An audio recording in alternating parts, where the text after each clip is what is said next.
What is up, YouTube? Welcome to the Legion of Comics. I'm Mark, and I'm here today with an awesome unboxing and to talk about filling holes in collections. So I've got the CGC unboxing as well as two packages, and all of this pertains to completing specific comic collections that I'm after. So before we get into any of that, check this out.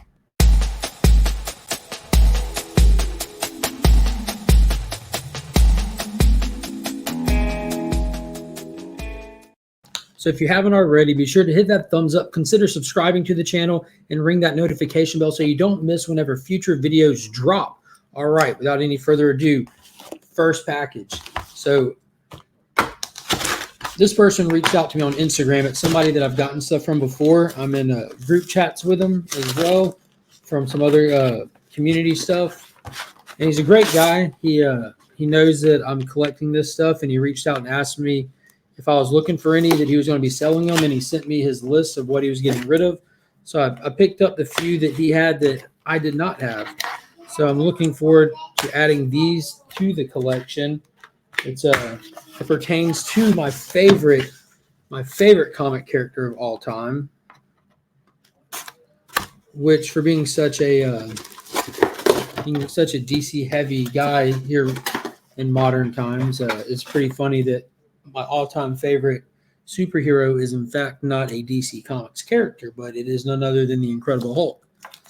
And it goes this series goes kind of beyond that as well. So there are pull tabs, but the seller was none other than B. Ramey on Instagram. I will put his information in the description below. Go check out his Instagram. Give him a follow. He posts a lot of stuff for sale. And big shout out to the pool tab action here. Hashtag Team Pool Tabs. But oh man, he threw some extra stuff in here. How awesome is that?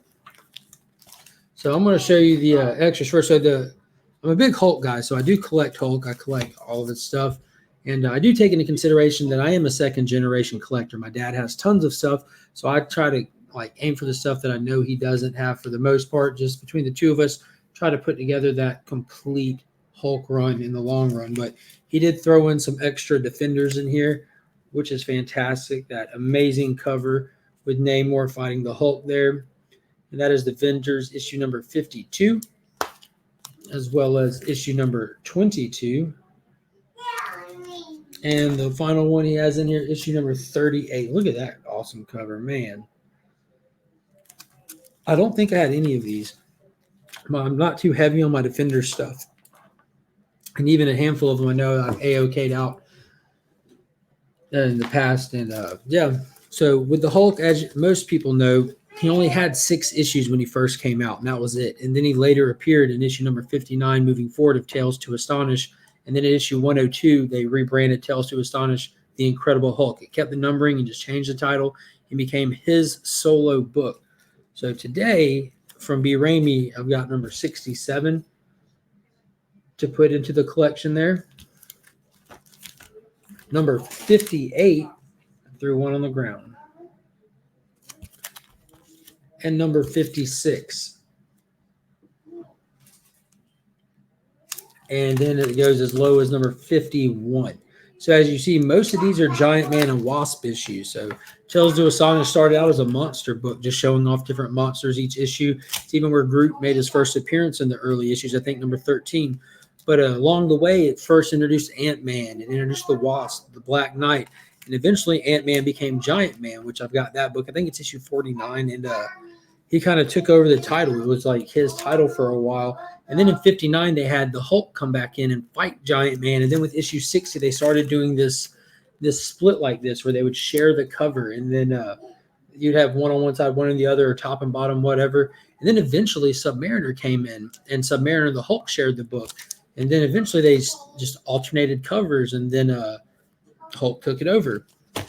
That's awesome. I appreciate it, B. Ramey. They came in amazingly as always, and I really appreciate those extra Defenders books. That was awesome.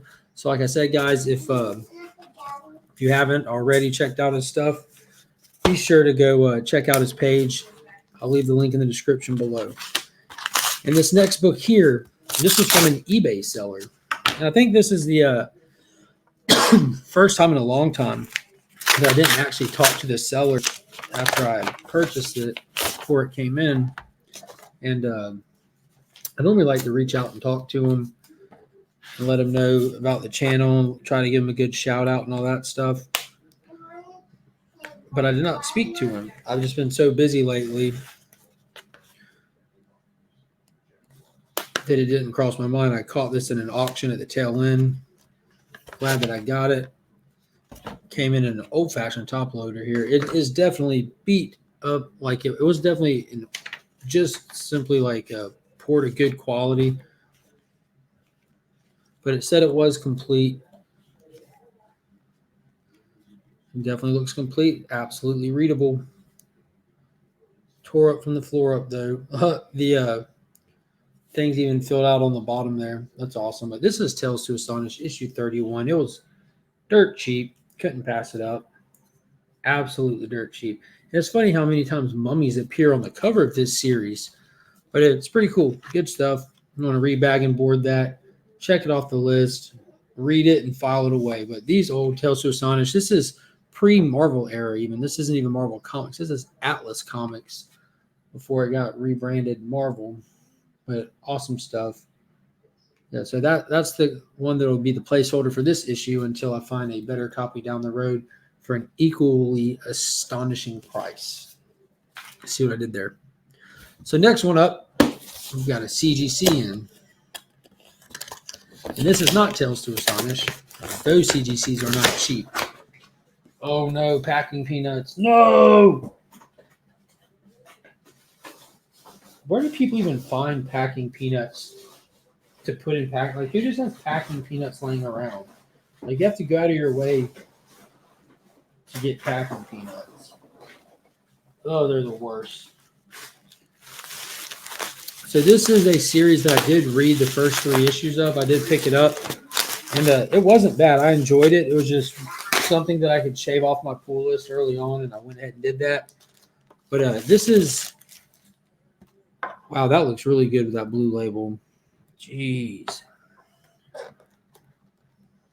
But yeah, this is actually a Mega Man Fully Charged issue number 1. This is the Big Time Collectibles exclusive, and it's the John Jang variant. So at this point, I only have one more book that I have to actually find in the wild and track down and order. Stuff is on the way to me and stuff like that, but pretty much completed his cover collection, with the exception of a couple minimal trade dresses versus regular trade dresses kind of thing.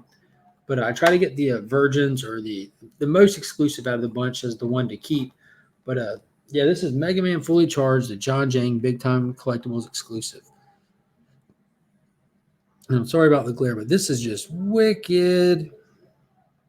I remember growing up playing Mega Man 2 on the regular Nintendo. Now you see it's CGC 9.8. It looks great in that blue label. The colors on this are awesome. His cannon firing up looks wicked. That is super cool. But yeah, awesome stuff. And that's pretty much it for this video. Got an awesome stack of Tales to Astonish and some bonus Defenders books. Some Jang Gang action right there. I can't wait to the day that he shows up at a con near me.